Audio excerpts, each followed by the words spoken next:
In the year 338 BC, a young prince stood on the battlefield, ready to prove himself. At just 18 years old, Alexander, son of Philip II of Macedon, faced one of the greatest tests of his life, the Battle of Chaeronea. It was here in the heat of combat that the world first caught a glimpse of the warrior who would one day be known as Alexander the Great. For years, Philip had been expanding his influence over Greece. His military reforms had turned Macedon into the dominant power of the region, but not everyone was willing to submit. The Greek city-states of Athens and Thebes, long known for their military strength, formed an alliance to resist Macedonian rule. To them, Philip was a growing threat, a king who sought to dominate all of Greece.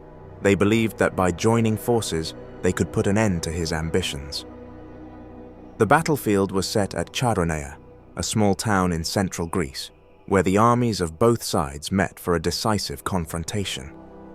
Philip commanded the main army, positioning himself on the right flank, while Alexander, still just a teenager, was given control of the left.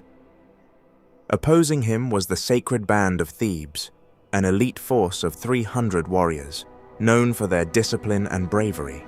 These men were the finest soldiers in Greece, undefeated in battle and feared by their enemies.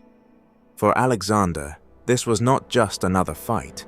It was a chance to prove himself, to show that he was ready to follow in his father's footsteps. As the battle began, Philip employed a masterful strategy.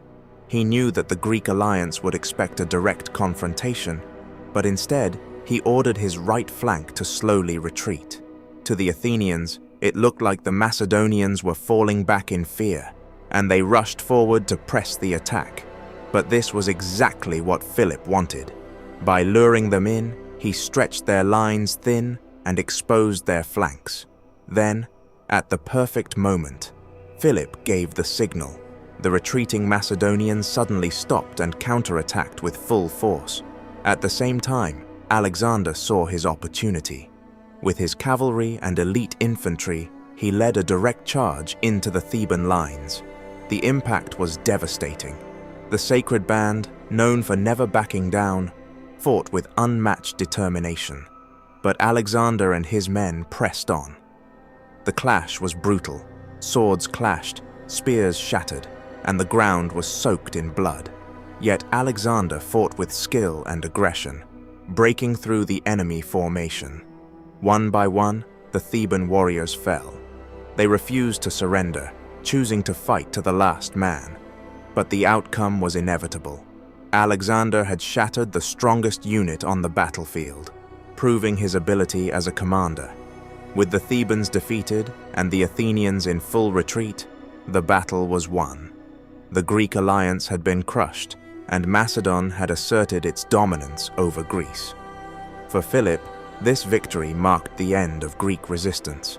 The city-states were forced to accept Macedonian rule, and Greece was now under Philip's control.